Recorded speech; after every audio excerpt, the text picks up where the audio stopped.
Hey everyone, it's Ryan Legg and Ashley Legg, and we are here to share our baby Legg update. I know a lot of you guys have been reaching out to us and offering us love, support, and so many prayers, and we appreciate every single gesture to help us with our family and to believe in our growing family. And we're really sad to share our update today that our IVF cycle did not work out as we had hoped or planned or dreamed for.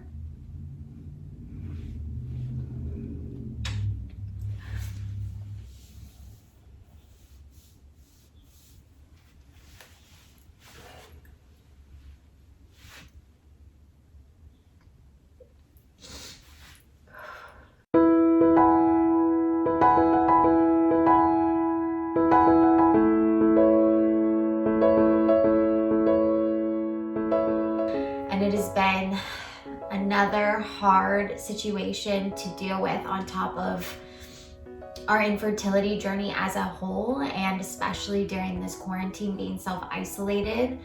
It has been a really tough time, and we felt that we just wanted to share with you guys because we know so many people have reached out to us and offered us words of encouragement, support, and love and prayers, and it just means so much to us. And we just want to continue to raise awareness about infertility and pregnancy loss, and to be the voices out there for a lot of women and couples who are going through something similar, and to let you know that you're not alone.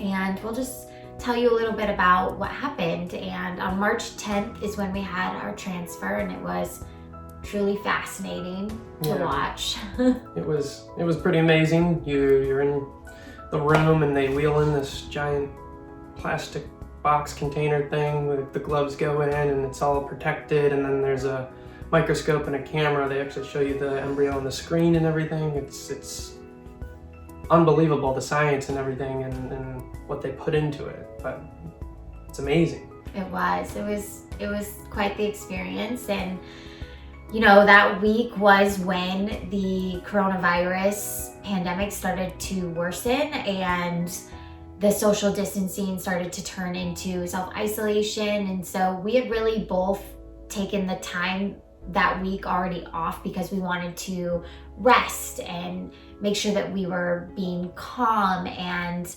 not making any bad decisions as we were waiting to see if we were pregnant. And we had a 9-day wait from our transfer. So from March 10th, we had 9 days. And on March 19th, I went in for our pregnancy blood test, and we got the call later that afternoon, and we were pregnant. Yeah. And it was a very happy feeling, but also unsettling because it wasn't that simple. It wasn't. And our HCG levels, which is the hormone that's only produced by the embryo, they were low. When it's implanting, it makes HCG. Yep, it makes HCG, and when the HCG levels continue to rise, that's a sign of a strong pregnancy that's developing. And we started off a little rocky, we started off low, and so then they wanted us to go in 2 days later to double check those levels to make sure that they were increasing, and to our surprise, they were. Great.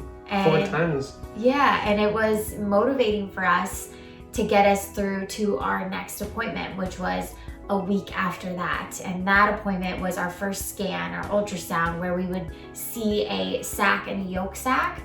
And sadly, when I went into my appointment, he wasn't able to come with me because of the coronavirus, which we understand, because the more people that are in the office, there's just the higher increase of spread of the disease. Spread of the virus. You have to protect the vulnerable, and so if you're a carrier, and it's just, they're doing everything in their power to keep not only the patient safe, but also the staff safe. And so it was a really hard situation, but I went in for our scan and there was no sign of pregnancy.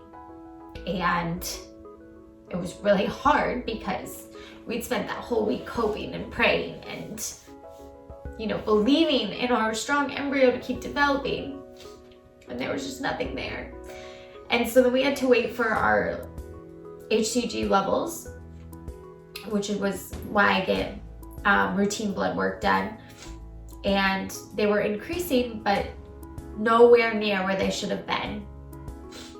I was at 150 that day, and they should have been in the thousands. And if my levels were in the thousands, we would have seen something on the ultrasound. So we had to go back again 2 days later just to make sure we didn't miss anything. And at that point, my levels started dropping. And it was a sign that this pregnancy wasn't developing. And if we would have kept holding on, it could have been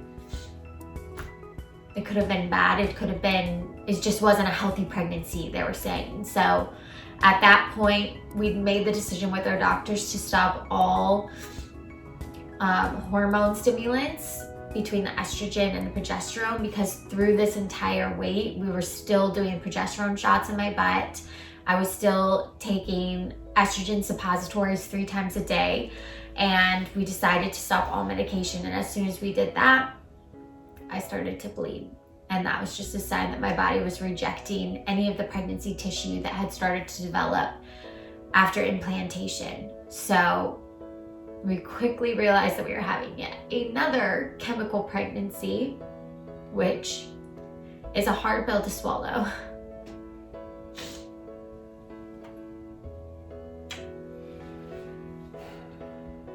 Babe, please say something. It's just very frustrating when, like I was talking about the embryos, there's so much science and everything about it, and we're just hoping for answers, and what we get is the uncertainty part, the implantation, the things we can't control, and that's not working. So we're kind of left frustrated. This is more than once that it's happened to us, and I think even some anger came in this time around that just, it's a big mix of emotions. And it took us days before we felt comfortable even talking about it. But thankfully we have each other to help each other through these waves of emotions that we have. Mm-hmm. Yeah, definitely anger was a big one, because we're so invested and mentally, physically, financially, and we're just wondering why can't we find out what's happening? It's just the one part, the implantation is up to Mother Nature. It's up to my body. It's up to a higher power, and it's out of our control. And so the only thing we can do is essentially try new strategies and not give up, because giving up is going to gain us nothing. And so we are already in the process of moving forward, because that's what happens. Life moves forward, and I'm so thankful for time in these types of situations, because time does heal. And I'm the kind of person that, yes, we have grieved, we have cried, we have yelled, we have been upset, we have mourned, we have laid on the couch and done nothing, but I can only do that for so long. For me, I need to be strong, and I need to look ahead, and I need to plan, I need to move forward, and to know that there are still opportunities out there for us to grow our family. And so that's where my focus has been this past week, and I feel so alive, and I'm starting to feel a little bit more like myself, being off the hormones and out of the hormone fog. And I've been able to work out, even though my body's discarding the pregnancy right now. My doctor said it's still fine to work out. I just have to listen to my body and just be patient with myself as I ease back into my routine. But I think that's the silver lining, is that throughout this entire journey, the one thing that we have gained is our embryos through our egg retrieval. And I'm so very thankful that we still have 7 left, and that means 7 more chances. But it still makes it hard to know that we lost a strong one already. Yeah, it was a hard pill to swallow when, according to the embryologist, that should be the strongest one, and you think you're gonna have the best chance with that one. And it's very tough, but thankfully we do have those 7, and we have hope still, and we have a new plan in place.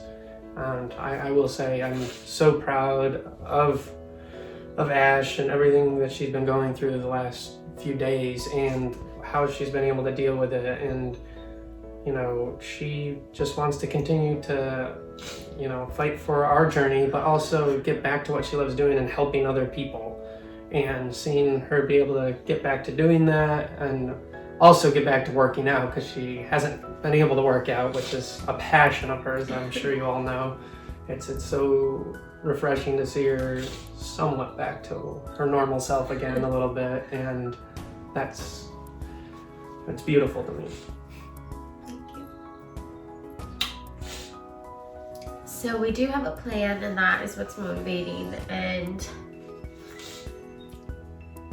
you know, we're still like growing as a couple, and as we make these decisions of how many times are we going to attempt this before we start looking into other strategies. So it's constantly evolving, and if you're going through this, I know it's just like you just take it decision by decision and outcome after outcome, and just continue to really, really hope as hard as you can and really love hard, and to understand that this journey is going to put you through so much hardship, but eventually you will get to the end result in some way or another. And that is what is allowing me to have more hope, is that I know we will have a family one day, one way or another. I just don't know how, and I just don't know when. And I just have to keep thinking that every attempt, every action that we put in, all that work, all that love, all that hope, that is going to come to fruition one day for us. And it's hard sometimes to constantly believe, but there's really no other option. It's even hard to stay positive all the time. Sometimes you just have to let it loose and get the negativity out. You know, have a little bit of negativity, but get it all out at once. Yeah. And then get back on track to where you need to be. But we're excited, and we are looking ahead, and we are staying hopeful. We're staying eager and excited and thankful. We're so thankful for all the support and everybody that, any comment of support and just reaching out, and we appreciate everyone. We do. So thank you so much for the support and following our journey, and we will continue to take you guys along for the ride. And again, our main goal is really just to raise awareness about infertility and pregnancy loss, and to just be a light of hope for all families out there that are struggling to conceive. And we're sending you love. Yes.